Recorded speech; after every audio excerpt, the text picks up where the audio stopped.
Hello, welcome to another Soul Horse Sunday conversation. And today my guest is Nancy Windheart. And so it's going to be a little farther reaching than just horses because Nancy is an internationally recognized animal communicator. She does interspecies communication. She's incredibly accomplished in her field. Nancy, would you like to introduce yourself and tell people a bit about what you do and who you are? Sure. Well, thank you for that kind introduction, and thank you for inviting me to be part of this. I'm excited to have our conversation today. I work as an animal communicator, and also I am a Reiki teacher. So I teach Reiki for humans and animals. I call it Reiki for all species, and then I work both doing individual consultations with clients as an animal communicator, and the bulk of my work now is teaching. So I have a full training program in animal communication, both for people who are, lay people who love their animals and want to understand them better, and also people who are interested in including animal communication in some kind of professional capacity, either on its own or I work with a lot of people who, do things like grooming and animal care, vet tech, that kind of thing, who also want to have the animal communication as part of their training and their repertoire of skills. So that's me, and that's my work. I've been doing this professionally for, I have to keep changing the number. It's Right. 2 decades now. And in my former life, second career for me. So in my former life, I was a professional musician and music teacher. So that's another story about how I ended up here. But anyway, that's me and my work a little bit. Well, I'm so honored that you're here. And I'm also thrilled that even in the regular world, the term animal communication doesn't cause people, to step back and, it's becoming much more acceptable, or at least people are starting to look at it a little bit more. Yeah. I don't know why it's taken us so long as humans to do this, but it has. But it's so nice that it's finally being acknowledged. In my circles, it's widely acknowledged. In other circles, not so much. Still very. So, okay.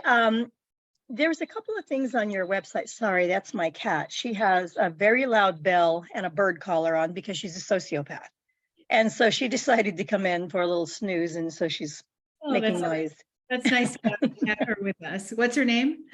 Her name is Fairy. Oh, and Fairy. Animal communication.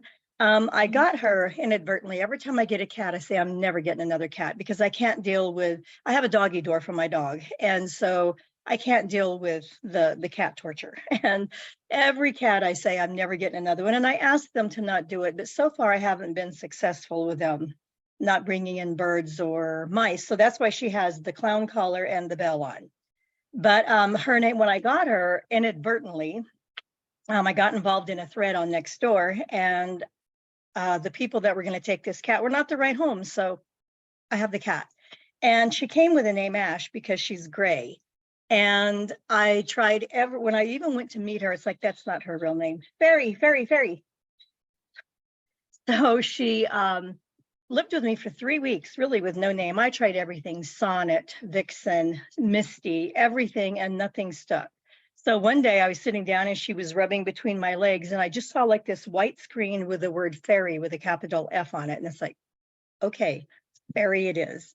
I believe that our animals will help us choose a name. A lot of people, this is kind of a pet peeve for me. And because I do channeling mostly with horses. I can do it with anything, but my passion and my focus is horses, and I do channeled writing. That's how I do my communication.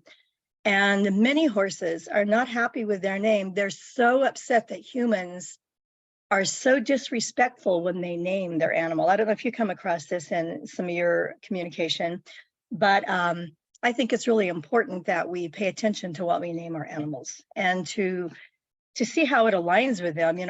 There was a horse named that I did a reading for him. He had 20-year-old Arabian, and he had been in a few homes. He was at a rescue when Joyce got him, and his name was Buddy. And when I did a reading for him, he was so bitter about that. He said, they don't have a clue who I am. They think I'm their little buddy. He was completely offended by this. And so the woman listened and gave it some thought for about 2 months and changed his name. So I think it's really important that we pay attention to names with our animals. And so because this is going to be a free-form conversation, what would you like to say about that in your experience with communication?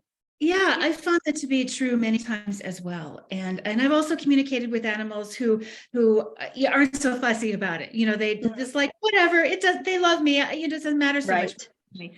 But many animals are very sensitive to the energy behind the name and to what it represents, right? And and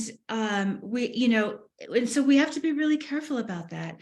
And usually, in my experience, animals will often, if, the best way is to have an experience like what you had, right? Where you got that. Right. My name is Fairy, it couldn't be any more clear. And that's also a great example of one of the many ways that, an intuitive or telepathic communication can come in is, just like there it was, the skywriting, right? But, what I found commonly is, if an animal and their person are talking to me as an animal communicator, then they have a great opportunity to, ask about their name, talk back and forth about the name. Sometimes an animal will say, this is my name, this is the name I would like. And sometimes they'll communicate that they trust the person to find the right name, but this is the energy that they want that name to have. So maybe it's an energy of strength, or maybe it's an energy of of sweetness, or whatever it is, right? They want to have a particular energy, and then the person will try out a few things and they can say, oh yeah, I like that one. That one feels good because it's the right, and then some are very clear and very direct. This is my name. This is what I want you to call me. And, I've also had the experience of working with clients whose animals, until they got the right name, would not respond. Right. And then finally, when the right name is found, all of a sudden, oh, you call me that, I'll come when you ask me to, right? I'll perk up, I'll listen to you. But if it's the wrong name, it's like, I don't know who you're talking to, but it's not me. Right. If someone called me Lucy, I wouldn't respond. It's like, that's really not who I am. Exactly. My bay mare, it's funny, my gray mare's name is Mystic. And I had a couple of horses between that came with names that were okay. Actually, one of them's name was True North, and everybody called it. I was his 10th home in 9 years, so he had a myriad of names. And he's named Eli. They called him Eli when he came to me, and I was fine with that. But he's actually the horse that, after he crossed, I was meeting with him, and he actually I did this little answer quest series that I do, and it changed the name of my business. It was Artistry of Horses, and then it was the Equestrian Camino, based on the Camino de Santiago. And nothing was quite settling in there. And after having meeting with him on this answer quest that I did, it's True North Equestrians. And so his name, names are important. And my bay mare that I have now, I got her from a rescue. I usually get my animals from rescues, or like I said, Eli was his 10th home in 9 years. So I needed to step in. But she came to me. She was a very well-bred Arabian. It's funny because I had met her when she was young and could not afford her. She was at the breeders, and I just don't pay that kind of money for horses. And series of events came, very sad, and the horses fell into disrepair. The woman had a mental health issue, and animal control stepped in to take all 22 or 24 horses. So it was mayhem at the ranch when they got there, because she had turned all the stallions loose with the mares. And so another woman stepped in and took the animals. And when I went to volunteer after Eli had passed, I went to volunteer just to do something different and get away from the barn, because I was so upset about his passing. And when I met Chant, they called her Matilda. And I'm thinking, no. I didn't mean to get a horse, but 3 weeks later, she came to live with me. It was totally divine direction, or divine leadership in this. And I sat with her for almost 3 weeks, and I had all these beautiful names picked out, like Courage, which is courage in Creole, and being Arabian, the Courage would fit nice. And Nothing fit. And I wanted to name her something about beautiful courage because she's very brave. Turns out Matilda means brave. So the person who bred her did recognize that in her, but Matilda is just not a name for my beautiful Arabian. So I kept her at home with me alone for a couple of weeks to just get to know her better before I brought Mystic back. And I saw them the day they met out in the back pasture, and they were just synchronized in their movements as they were getting to know each other. And it's like, she needs a magical name. So her name is Enchantress. And it fits her perfectly. I call her Chant, but names are so important with our animals. Just like our names, I've known people who have hated their names their whole life and would never change it, especially men. Women are kind of conditioned from our birth that at some point we will change our name. It's a little different now, but when I grew up, you were going to change your name.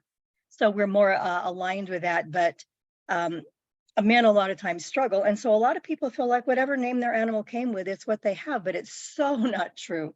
We need to look at them and know who they are so that we can pick something that they relate to. That's my hobby horse on names.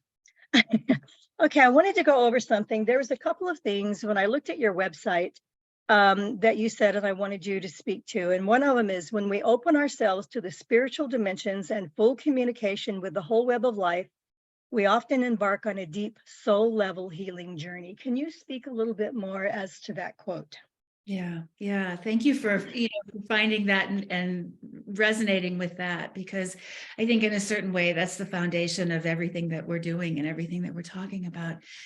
What I've experienced with that is that well, first of all, let me back up and say that what I call telepathic communication with animals. There's other ways to talk about it: intuitive, interspecies communication, whatever language you use for it, is a language that we all share. It's our birthright. We all come in with it. We all are capable of communicating with animals and other species in this way. And I think of it as a universal language that is underneath all of our, our species languages. And as humans, we have highly developed species language. So we tend to privilege that, and we tend to forget this other language that's underneath. But we all have this. And so what I do is not anything special that only certain people can do. Everyone has this ability. But what happens is when we start to really focus on cultivating that ability and remembering it and reclaiming it as our birthright, all of the layers on top of that from our human conditioning, we kind of get to see in full technicolor. So that includes, all of our cultural conditioning, especially in our Western cultures. For a lot of us, our family conditioning, there may be religious conditioning, our species conditioning, just as humans, all of that stuff is layered on top of this pure natural ability that we all have to communicate directly with each other. And so what happens is we have to start to take a look at that, because all that stuff comes up, to be processed and to be healed. And sometimes there's trauma involved. Often there's trauma involved. Often there's a lot of human ideas and preconceptions and misperceptions, ideas about our species being superior, for example, or, being more spiritually evolved than other species, or smarter than, or whatever, so all of that stuff that gets in the way that prevents us from hearing a pure, clear, accurate communication, we start to see. And that's all the stuff too that can make us, when we're trying to understand an animal, go off into our human thinking mind and our projections and all of our ideas, all of that stuff. So if we really want to get clear, we have to do a lot of personal work. And for most of us, that becomes a deep journey of personal and spiritual growth. And for each person, it's different. It, can involve a lot of different things, from, conventional kinds of healing modalities, psychotherapy, medical healing, in some level, as well as a spiritual awakening and a real opening to the multiple dimensions that are available in our world and in our relationships, which in our, our typical human world, we're just kind of conditioned to not pay attention to that stuff or to discount it. So that's what I really mean by spiritual journey. And then the animals become our teachers. And some of, I know for me, all of my greatest spiritual teachers have been animals. And we can talk more about that, as we go through the conversation, but, it becomes this never ending process of growth and connection and relationship and deepening our awareness of what is possible on our own spiritual journey as, as souls, spiritual beings having a physical experience in a physical body. Right. And what else I picked up from that, I absolutely what you said is true, but when we heal this, we get to the point that we're healing our own spiritual journey, our soul level healing. We also add that contribution to the rest of the world into all interspecies healing. It doesn't just stay within us. So it's like this web that goes. Exactly. And that ripples out, right? And you never know, exactly what the impact of that may be.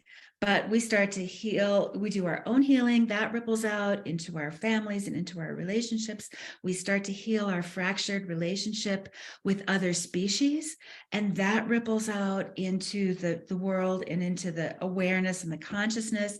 Even just having this conversation that we're having now of Right. and recognizing what is Right. possible here, right? It ripples out energetically, and and people who may have sensed this or felt this, like, oh, right, yeah, I know what that's about. I know what they're talking about. It just expands, and that, I think we can never discount that as being a transformative influence in our world, in our relationships, and with the fractured relationship between our species and other species on this planet. I think it's essential. It's Yes. one of the things that motivates me, and I'm guessing Right. this is probably true for you, like to get up and go to work each day, because it's like there is this urgency now of we need to do this. Yes, absolutely. And that's the reason I do these conversations, is just to gather the energy. It's totally about gathering the energy of the collective. Yeah. Okay, there's something else here. You said a good animal communicator must be willing to be transformed. I found that very interesting. I never thought about it before, but maybe you could speak on that a minute. Yeah, I mean, it goes to what we were talking about before with the spiritual journey, right? And, we have to be willing to break out of any limitations, any preconceived anything that can limit Right. us from really hearing in a very clear, accurate way.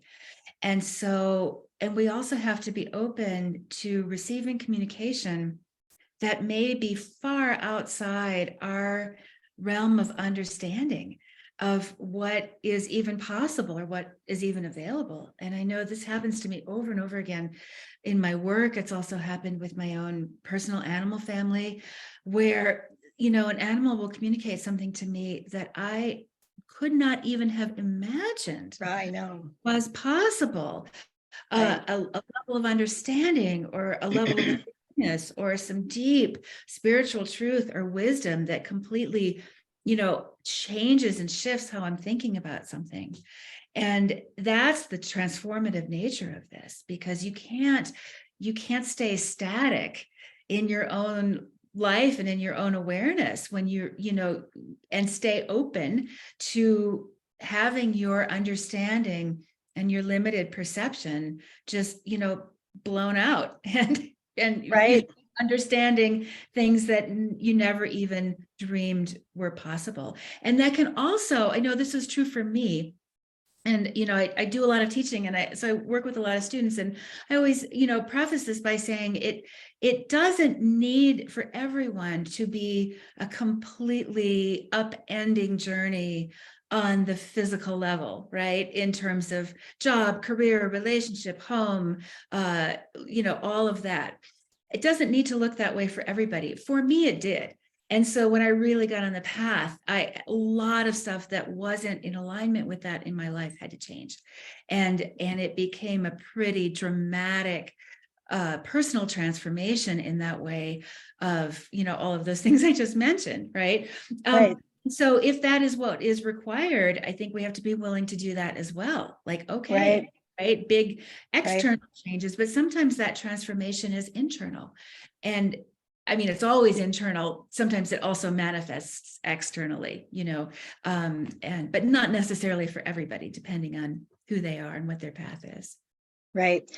The thing for me is when I finally gave in to the call of the horse to speak for them, is that I thought I'm going to be speaking for the horses. This is my call, my purpose is to speak for them. But it changed everything. It changed my work. It changed my philosophy. And something that I struggle with, and I don't know if you struggle with this as a communicator, because I'm sure you're an empath. That's why how you can do a lot of what you do. Being an empath, it's actually, it causes me some challenge. It's been very difficult for me sometimes to separate the message from the horse versus my intense emotional reaction to some of their messages. Most horses, it isn't that they're just discontent, but a few of them are, or many of them just get so frustrated because the humans just do not see them as another soulful entity. And by channeling, it has really, really made me highly sensitive to the souls of other animals. And being an empath, I just pick up so much. I have to really, I don't want to say be on guard, but I have to really try to shelter myself sometimes from the intensity of that. So once we learn to accept that we are communicating with animals, whoever you are, your own animal, if you're a professional, whatever, that makes sense that you have to be willing to be transformed, because otherwise it's going to be too linear, and it actually isn't going to be as simple and as step by step as you imagined. It actually will take you in different directions. Exactly. Yeah. And, to your point about that empathic sensitivity, I know that's something I've had, it's a continual process for me to work with in my life and with my, sensitivity and just being in the world. Right. And then learning how to be able to fully receive an animal's experience, including those parts of that experience that have been difficult. And, as we know, horses as a species have particular challenges in terms of how, they are treated and what their lives are like in relationship with the human world. But they are not alone, of course. Many animals have those kinds of experiences. And, for me, the balance has been to learn how to be able to fully receive that and acknowledge it and understand it and feel it and not keep it away. Like, I don't want to, I can't go there, because if you can't go there, you can't actually fully understand what this, this being's experience it has been, what they want to communicate about. But then to also learn to not let it stick in my own energy field more than is appropriate.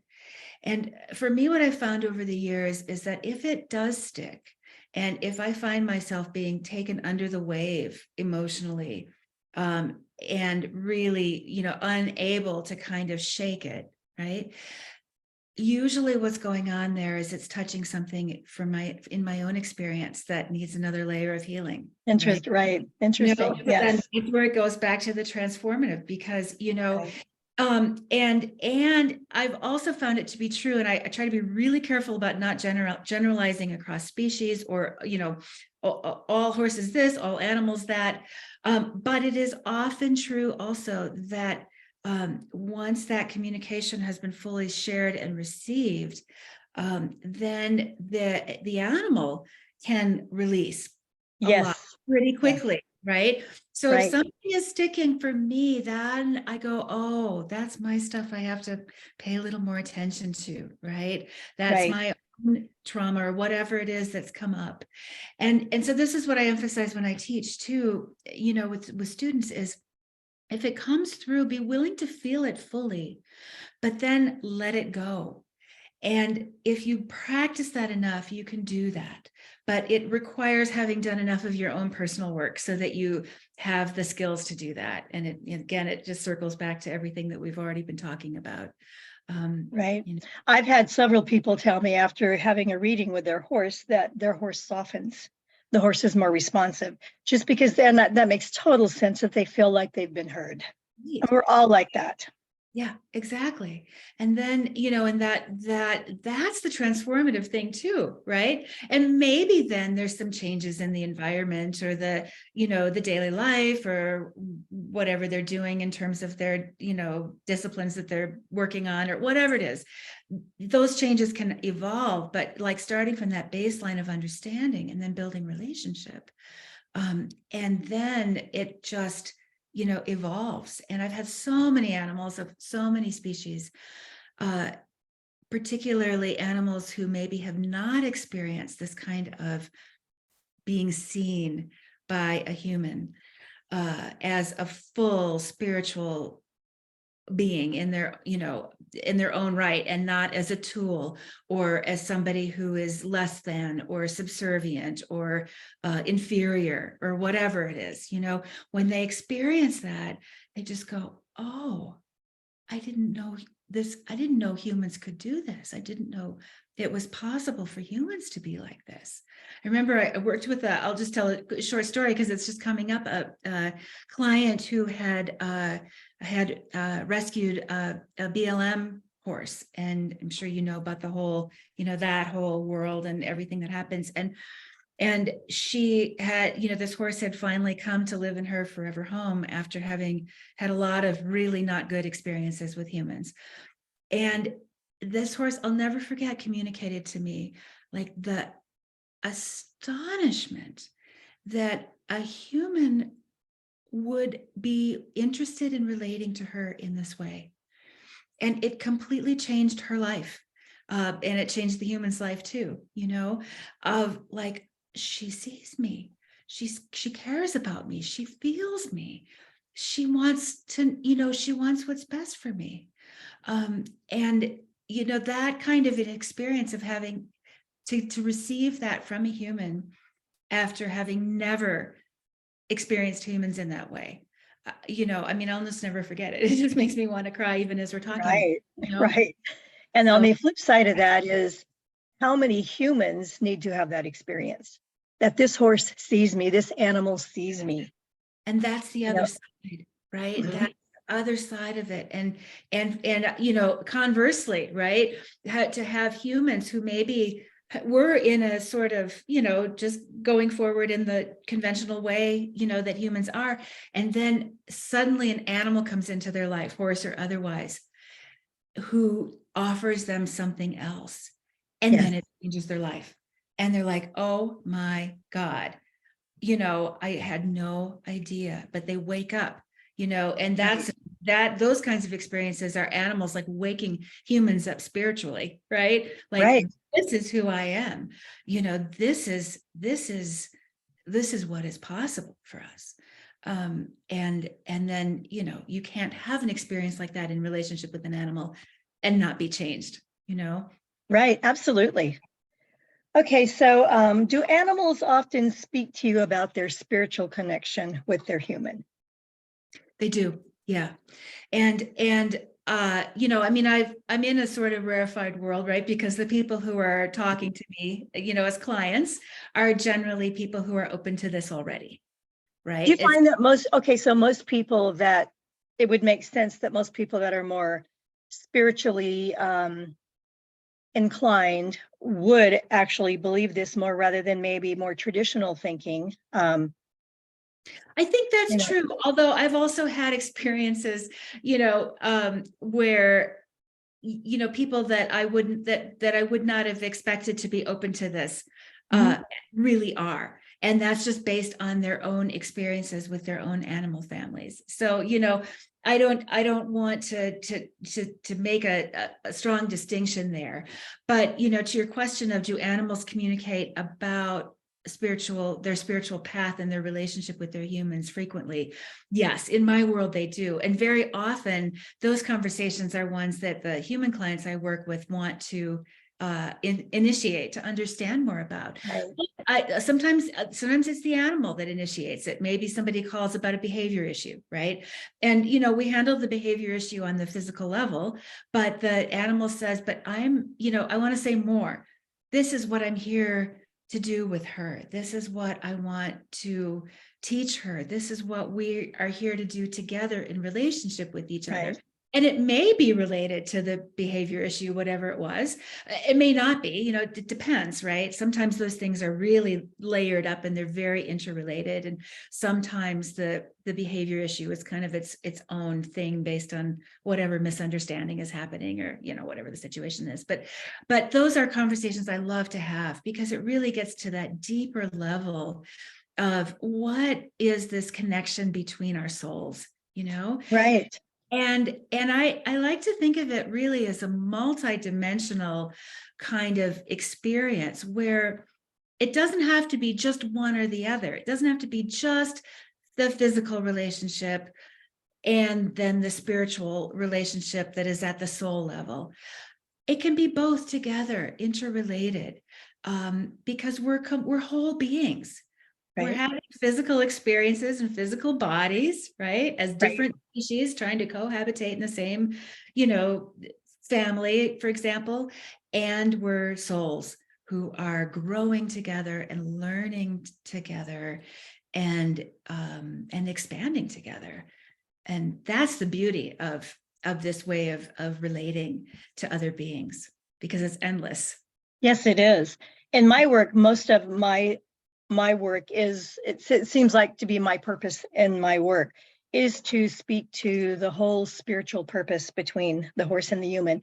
And I'm always astounded at how much, in the bulk of my readings, the horse is there to support their human. It's truly, they're so altruistic in their mission with that human. It's truly mind-boggling how much they are there to help their human come to their own awakening and their own fulfillment of their purpose. Mm-hmm. It's amazing. Okay, well, we already answered this. Do you feel like their human is receptive? Okay, there was something else that I saw on your website, something we have in common. It says you were raised in a Christian nationalist environment. And I wanted to know, how did this affect you when it came to animals having souls? Because I was raised Pentecostal, very, very, the older once I left all of that, it was a cult. I mean, the hatred and the judgment and the violence in that religion, they cast devils out of people. They threw the term around, they're devil possessed, really, really often. And it could be over anything. It was just, I look back and go, oh, but that made it kind of hard for me for a long time. I was always tenderhearted towards animals, but it kind of made it harder for me to believe when I started out on this, years ago, to go into the fact that animals have this spiritual purpose with us. How did being raised in that environment, I know you said that the animals actually saved you. How did that all interrelate? For those of us who were raised in an environment, animals don't have souls. They don't talk to you like that. I mean, God gave animals for you to eat, and that's all there is. Yeah. So how did that affect you? Yeah, it affected me a lot. And it was, I mean, I'm really touched that you want to talk about this, because it's not often that I get a chance to share about this with somebody who has, been through a similar experience and gets it. Mm-hmm. Yeah. For a long time, that was a part of my life I didn't talk about. I just, that was behind me, and I didn't really want to talk about it. And of course, that was also part of my healing journey, was to learn to be able to speak about that. And so, yeah, it affected me a lot, because the animals were my closest friends. And they were the ones that I would go to and spend time with when things were really hard in the human world. And I, my relationships with them were really deep. And there was some way in which, even though I was very, especially as a younger child, I was not rebellious, in any way until I got much older. So I towed the line and I played by the rules. You conformed to survive. Conformed to all of it. But there was some part of me I can see now that never really bought it with the animal part, because I had experienced something differently. And and I had experienced relationship, and I'll never forget when I was about I think I was about 9 years old. My grandparents had a farm, and we lived in the city, but we would travel to go to visit them on the farm. I loved being on the farm because that's where the animals were. And Right. so there were, it was a dairy farm. There were cows. There were always barn cats. There were chickens, and of course, in those days, barn cats were barn cats. Nobody took care of them. They Mhm. were often, didn't live long lives and had all kinds of, diseases and all of that. But I used to love to just go and be with the barn cats and be with the kittens. And there was one little kitten, a little white kitten, who, as a 9-year-old, of course, I named Snowball because that's what a 9-year-old would name a little kitten like that. Right. And I loved this little kitten, and I would spend hours with her, just holding her and being with her. And I begged my parents, can we bring her home? And no, we can't bring her home. And, but there was this deep, deep relationship that I had with this little being who, parenthetically later came back into my life, reincarnated as another cat. And, that's a whole other story. But when this kitten died, we were, back at home in the city, and it was back in the days where people communicated by letter. And it makes me feel really old to say that, but the letter came in the mail that the little kitten had died. But the day before my mother gave me that information, it was the day before, maybe even earlier in the same day, I was in my bedroom. And I had what I now understand, but I understood even then, as the spirit of this kitten came to me and came and visited me, and I understood that she was no longer in her body. And I don't know how I knew that. I don't know what it was that allowed me as a young kid in that environment to recognize that her soul had come, she had visited me, she communicated to me, I understood what had happened. And then later, the next day or later that day, I found out that I got the actual communication that yes, in fact, she had died. And so I had these experiences that went directly contrary to the information that I was given, that animals don't have souls, that animals, don't have consciousness. And there was something in me that was able to hang on to that and trust that, even through all of that, where I just knew, like, there's something about this that it doesn't make sense to me. It's not right. And so that's kind of how, that was the foundation. I mean, there was a lot, there was a lot more that I had to go through in my own life and in my own journey to get out of that environment, and then to start to reframe the world and really, understand things differently. But I think it just went back to my experience. I would sit, I was an introverted little empath kid, right? So Right. I wanted to be outside. I wanted to be with the trees. And I would just go sit, under or in a tree. And I knew that these trees were my friends. There was a maple tree in the yard next door that I would communicate with every day before I went to bed.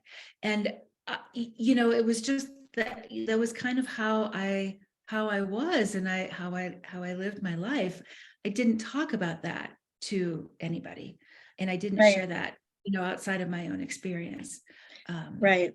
Interesting. My grandparents had a small dairy farm. So I would go to the farm, and I got to be around the animals. I was outside all the time. They raised, but almost everything they raised was either for milk or for food.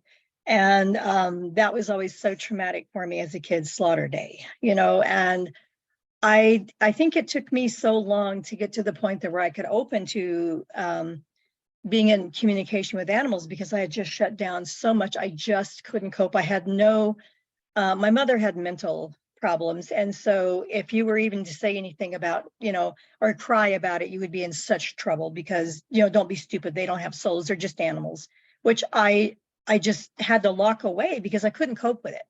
And it took a long time to open that up. And now when I hear people say that, I kind of have the opposite reaction. I kind of want to get right in their face about that. how arrogant are we to think that we're the only ones? So yeah, I've got interesting, a lot of commonalities there. Yeah, it took a long time for me to leave the church. I was probably in my early 30s before I completely left the fundamentalism that was just so ingrained from being raised so rigid. And I actually read another post that a blog you did about, it was political, and I don't do politics on the show. But something you did say that I would like for you to talk about, I've never heard this word before, and you might have made it up. You said you were talking about the unrest in the nation at the time.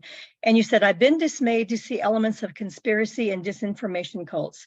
And you put conspirituality. And I had never heard of that word before. So I wanted to hear a little more about how you came to that. Well, that's not my word. I did not invent that word. And I wish I could give a credit to whoever it was who did create that word. But I don't know who it is.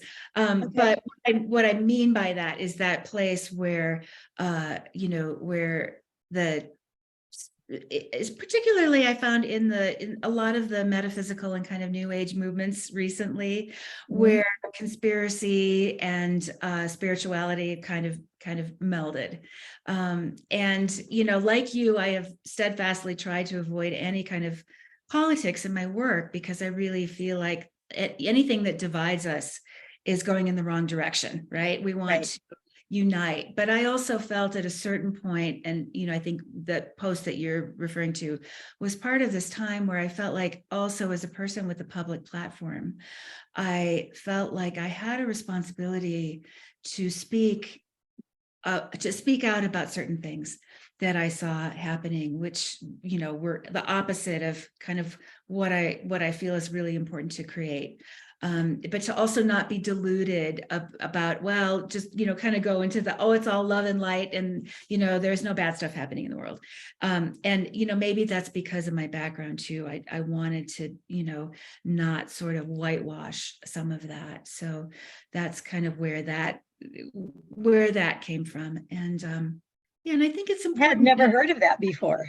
Yeah. It's there's some other I'm sure somebody out there knows who created that particular word, and I'd love to give credit where credit is due, but I just don't know who that was. Anyway, yeah, I think it's an interesting word. Interesting. Too. Well, something I noticed that when I left, I have a friend that's Jewish, and Judaism is a whole different philosophy there. I really like so many elements within their tradition. And when I left, the Pentecostal thing, I went, whole hog into metaphysics. And it turned out that I actually kind of misused that into, okay, in Christianity, everything is God's will. If you don't get healed, it's God's will. If something terrible happens, it's God's will. And in metaphysics, you're God, you're divine, so you determine everything. And for instance, I had my knees. I had really bad knees, and I tried for like 8 or 9 years to heal my knees. And I would do I did a lot of work on that psychosomatic pain, going back into emotions and all that, which did benefit my life. But I didn't heal my knees. I had to have bilateral knee replacements, and I blamed myself so much. If I were only spiritual enough, if I were only at the place that I should be after all of this study, then I would have been able to heal them. And I just, it's really just another twist of how that it's easy for us to believe that we should be superior in a lot of metaphysical, that's the dog now, metaphysical realms. We should be superior enough that we should be able to heal anything or create or manifest anything. And if we're not, then we're defective. Exactly. And that is I think it's such an important point, because that also is such a distortion, right? Yes. It's damaging. Yes. It really hurts people, because there's this blame, right? Of I'm not good enough. I couldn't, I didn't, I wasn't able to do it, right? After all this study, I'm only still here. Yes. Exactly. And, I see it also in relationships with people and their animals. And this is something I talk about publicly also, and have written some about, is this idea that, anything that is going on with our animals physically, we're somehow responsible for it because of something in our relationship, or conversely, we're the ones who, like, if we're just strong enough and just visualize enough and just meditate hard enough, and focus on our healing practices enough, then we should be able to heal whatever it is that's going on with our animals, or heal whatever it is in ourselves that's manifesting this thing in our animals. And I think it's so simplistic, and it's so, it doesn't address the multiple nuances that happen, with being in a physical body on a planet that, has all kinds of issues going on, right? And, and even just that basic principle of bodies do not last forever. Bodies wear out, bodies die, right? We are Right. not. And certain we're not- certain challenges do cause us to eventually arrive at a different perspective. Exactly. And that's, I think, the piece. Like, we can learn something that helps us to grow from every experience that we have. And whether we're human or whether we're other than human, that opportunity for understanding, for learning, for spiritual growth, and whatever we are going through, that is always there. But that's different than this sort of, almost what I think of as a Messiah complex of I should be able to fix and heal anything. Yes. Right. Yes. And that's where I agree with you. It's really no different than the way that we were raised. Right. In that kind of Well, the way I was raised is everything was God's will. So but there again, if it wasn't God's will to heal you or to provide enough for you, it was your fault because you weren't good enough.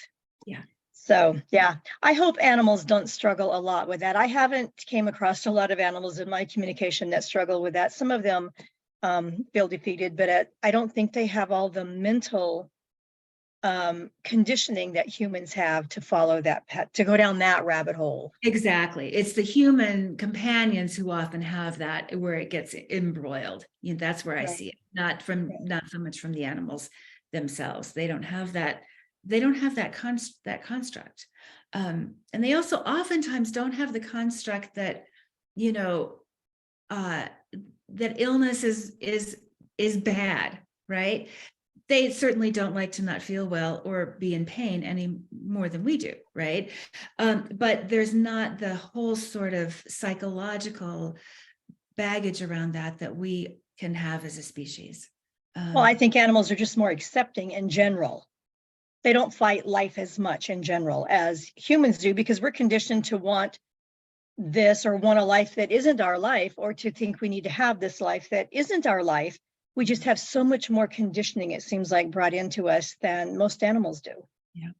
Yeah. And, what from the animal perspective, thinking about many different animals of different species that I've communicated with, there is often a feeling that humans are rather underdeveloped because we have this, this habit of our human conditioning, of our thinking mind, and our kind of detachment from the earth and detachment from the rhythms of daily life.